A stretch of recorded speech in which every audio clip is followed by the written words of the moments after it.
Start. Mr. Vice Chairman, I would now like to make a few observations on the Ministry of Education. Education is basic to any national regeneration.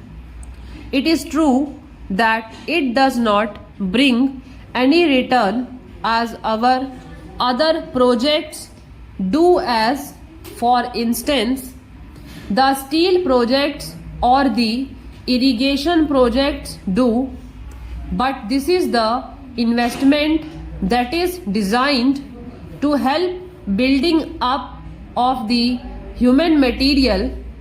It is agreed that education has expanded after independence and during the plan periods, but it is a matter for concern that the content of education has not been equal to our expectations.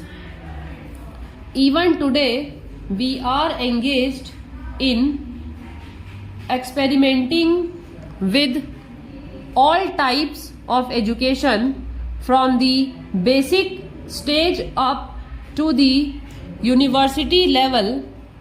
It is not clear, I presume, that the basic pattern of education of which so much was said and written is accepted as a success even today. Where do we stand with regard to the basic pattern?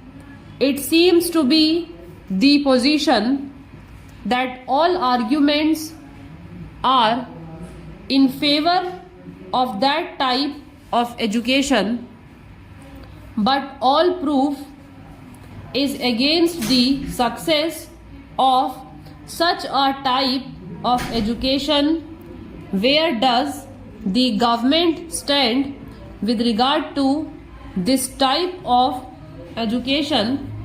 We swore by the basic type of education because it was discovered by the father of the nation, but if it has been a failure, why should not the government say that that is the position? Then again, take secondary education and also collegiate education. 3 years ago, it was said that all universities should have 3-year degree courses, and some universities which were reluctant to accept this reform were more or less compelled to do so, and they accepted it. Now, certain universities find that this scheme is not working satisfactorily, and they feel that they should have a 2-year course in the college before students could enter the degree course. I mention this to show that this eternal tinkering with education should stop, and it should not go on like this. This uncertainty is not only with regard to the main objective of education, the main structure of education from the primary to the collegiate level, but also with regard to the courses of studies and also with regard to the language or medium of instruction. Mr. Chairman, up to the secondary stage, it has been accepted that the medium of instruction should be the regional language The National Integration Council, however, stated that if universities are to exchange professors, if they have to develop freely, then there should be the common medium of instruction, namely English and Hindi.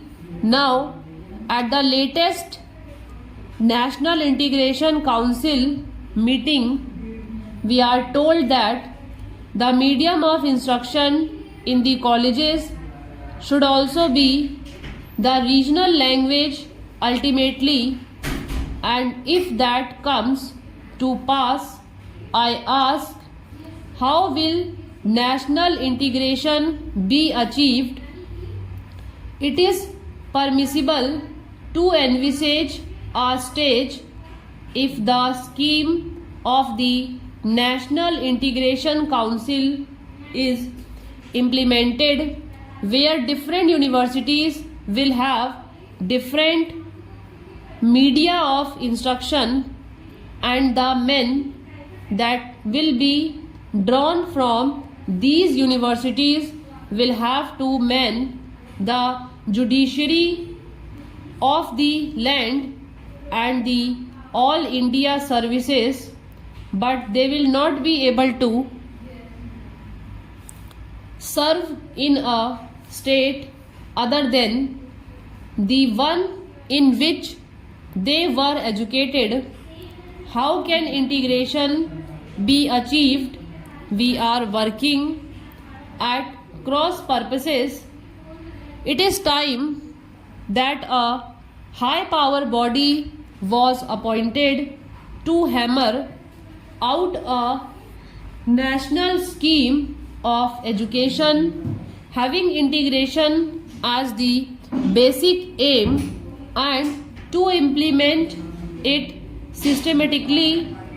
The present method of meddling at every stage of education, the present climate in which we are not clear about the medium of instruction at different stages, is causing concern to the parents, to the pupils, and weakening the country in the process. This is a major problem at this stage of the development of the country. Then, Mr. Vice Chairman, I would pass on to the Ministry of Transport and Communications. According to this ministry, we are to build a system of national highways, provincial or state highways, an integrated system of communications from the village upwards, but the central government is concerned with the construction of national highways. It is good to have a fine system of national highways. It also serves as a physical link for integrating the nation.